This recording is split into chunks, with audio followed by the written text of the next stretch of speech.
Les otages souffrent mais ne meurent pas. C'est ce qu'aurait déclaré Benyamin Netanyahou hier soir lors de la réunion du cabinet de sécurité. Le Premier ministre aurait prononcé ces mots alors que la discussion portait sur les négociations en vue d'un accord avec le Hamas. Il aurait d'abord affirmé qu'Israël ne devait pas être sous pression, mais le Hamas oui, avant d'ajouter cette phrase sur les otages.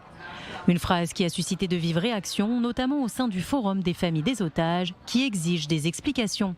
Les propos du Premier ministre sont non seulement profondément blessants pour les familles des otages, mais ils sont également inexacts et dangereusement irresponsables. La triste réalité est indéniable. Des otages ont été assassinés en captivité. D'autres otages pourraient perdre la vie en ce moment même. Il estime par ailleurs que les négociations ont atteint un tournant critique et que la proposition actuelle représente la seule voie viable pour obtenir la libération de tous les otages. Mais Benyamin Netanyahou hésite. S'il semble que la réussite de cet accord dépend d'Israël, des désaccords au sein du gouvernement font obstacle.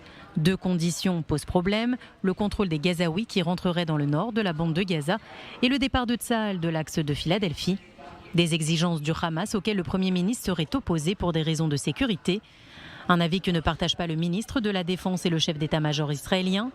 Yoav Gallant aurait par ailleurs affirmé lors d'une conversation à huis clos que si un accord n'est pas trouvé dans les 2 prochaines semaines, le destin des otages sera scellé.